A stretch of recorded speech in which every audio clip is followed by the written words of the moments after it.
Hello दोस्तों, क्या हाल चाल। आई होप आप सब अच्छे होंगे। तो आज हम स्टार्ट करते हैं अध्याय 3 के बेसिक को। तो अध्याय 3 का नाम है दो चर वाले रैखिक समीकरण युग्म। तो युग्म मतलब जोड़ा।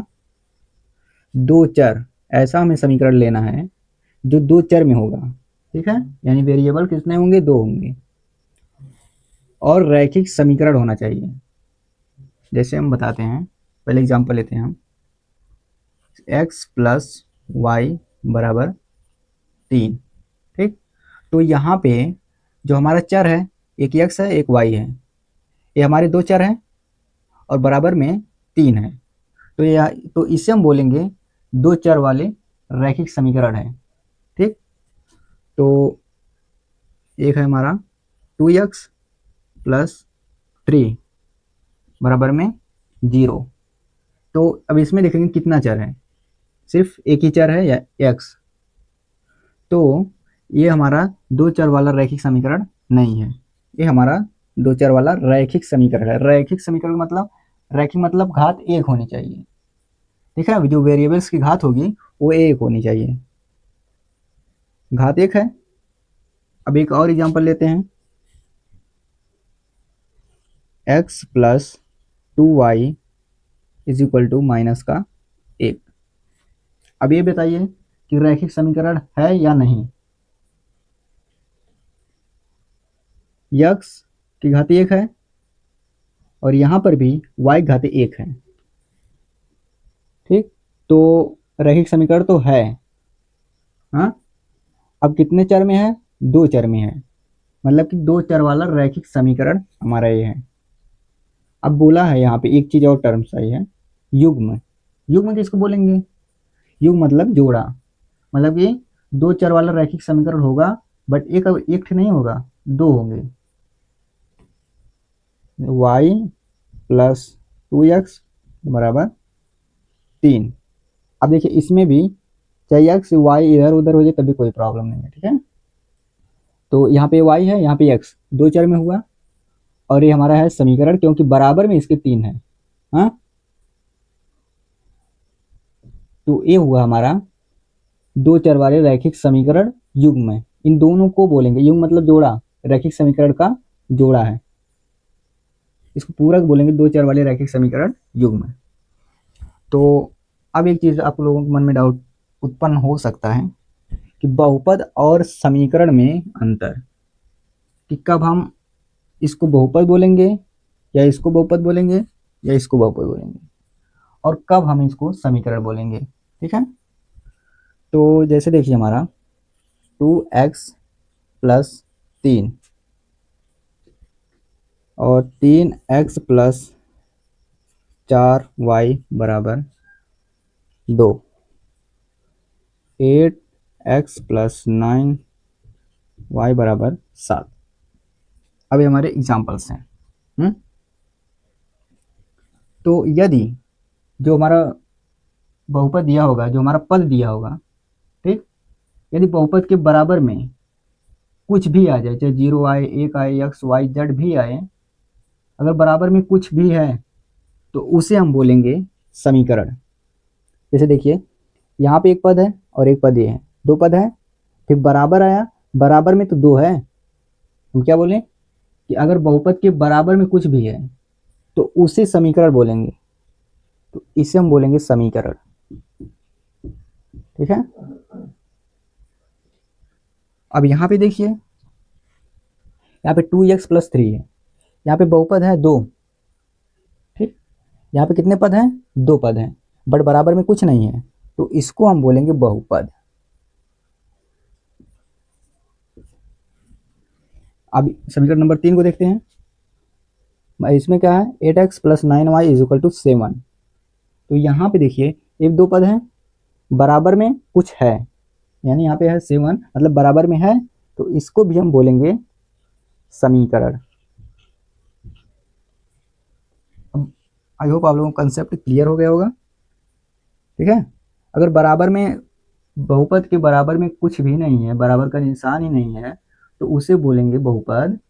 यदि बहुपद में बराबर में कुछ भी है तो उसे बोलेंगे हम समीकरण। और यही हम प्रश्नावली 3.2 3.1 पूरा में समीकरण ही पढ़ेंगे। बहुपद का कोई नाम जिक्र ही नहीं है। हाँ, बहुपद तो हम इसके पहली वाले अध्याय 2 में पढ़ चुके हैं। तो अब थोड़ा सा रिव्यू ले लेते हैं क्लास 9th का, जो कि बेसिक है। जो क्लास 9th में पढ़े हैं तो उन्हें तो समझ में आ रहा होगा, पूरा तो समझ में आ रहा होगा।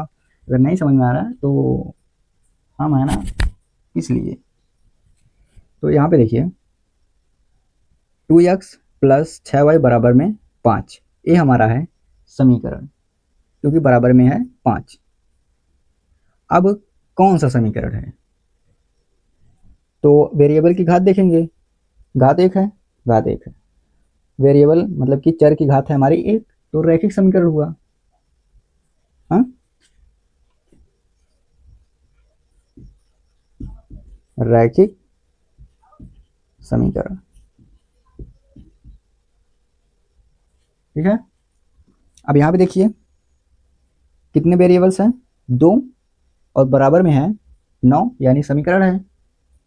अब एक कितने घात का समीकरण है, अब ये बताइए। सेम वैसे जैसे हम बहुपद वाले में करते थे कि मान लीजिए 2x plus Y 2x² plus Y plus Z. अब ये बताइए कितने घात का बहुपद है। इसमें जो मैक्सिमम, इसकी भी घात 1, इसकी भी घात है, इसकी घात 2 है। इसमें जो मैक्सिमम घात होती थी उसी वही हम बहुपद बोलते थे।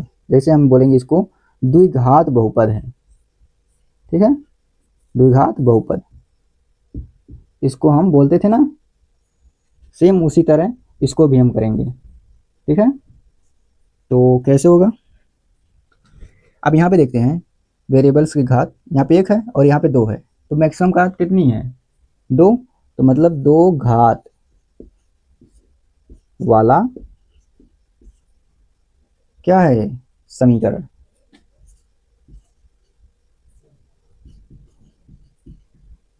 दो घात वाला समीकरण है हमारा। अब इसको देखते हैं, x² माइनस वाई माइनस 5 बराबर में 0, ये भी हमारा समीकरण है क्योंकि बराबर में कुछ है। तो यहाँ पे जो चर है हमारा x और y, यहाँ पे मैक्सिमम घात कितनी है चर की, 2 है।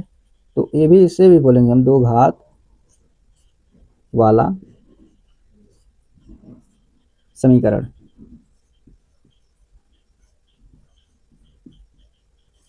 ठीक है।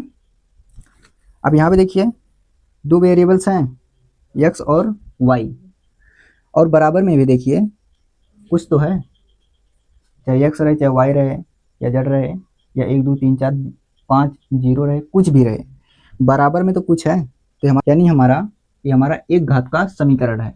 एक घात का समीकरण यानी रैखिक समीकरण,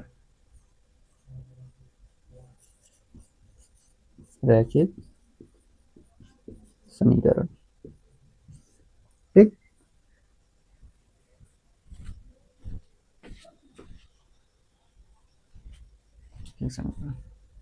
तो अब इसमें क्वेश्चन नंबर 5 में, तो इसमें 5 में बोला गया है कि P, Q और Z जो हमारे चर हैं,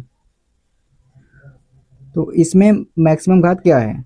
यहाँ पे वेरिएबल्स घात 1 है, यहाँ पे Q की घात 3 है, यहाँ पे P की घात 2 है। तो यहाँ पे मैक्सिमम घात कितनी दिख रही है, 1 2 3, तो मैक्सिमम घात हमारी है 3, मतलब 3 घात वाला, 3 घात वाला क्या है हमारा ये समीकरण। 3 घात वाला बहुपद मत बोल देना, ठीक है।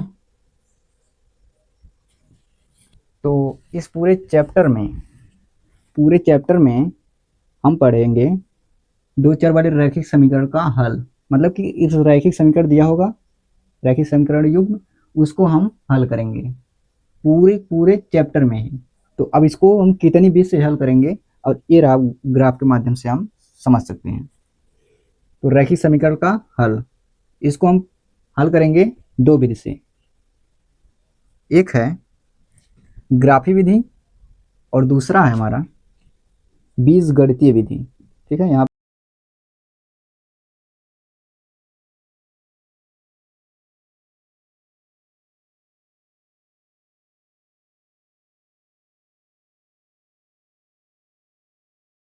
हो गया।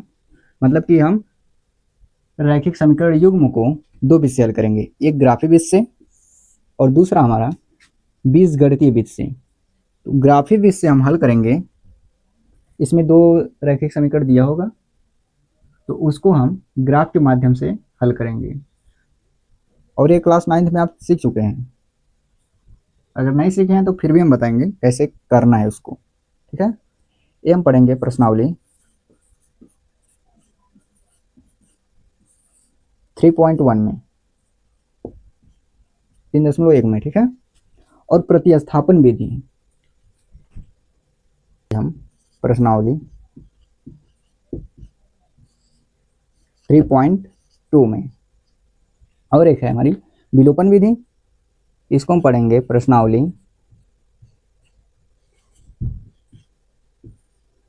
3.3 में। और ये हमारी वज्र गुणनखंड विधि, समीकरण युग्म को और एक विधि से हल कर सकते हैं, वज्र गुणनखंड विधि से। तो ये आप लोगों को नहीं पढ़नी है, सिर्फ बिहार बोर्ड के लिए है ये हमारी 3.4 बिहार बोर्ड बीबी, ठीक है। तो रैखिक समीकरण युग्म को हम कितने विधि से हल कर सकते हैं? एक विधि ये रही, दूसरी विधि, तीसरी विधि, चौथी विधि, 4 विधि से हल करेंगे और सेम ही आंसर आएगा। तो फ्रेंड्स, आई होप आप लोगों को ये लेक्चर समझ में आएगा। यदि यह लेक्चर समझ में आया है तो लेक्चर को लाइक करें और चैनल को जरूर से सब्सक्राइब करें, ताकि हमारी सभी वीडियो की इन्फॉर्मेशन आप तक जल्द से जल्द पहुंचे। यदि इस क्लास में किसी भी प्रकार का डाउट है तो कमेंट बॉक्स में ज़रूर लिखें। तो आज के लिए बस इतना है।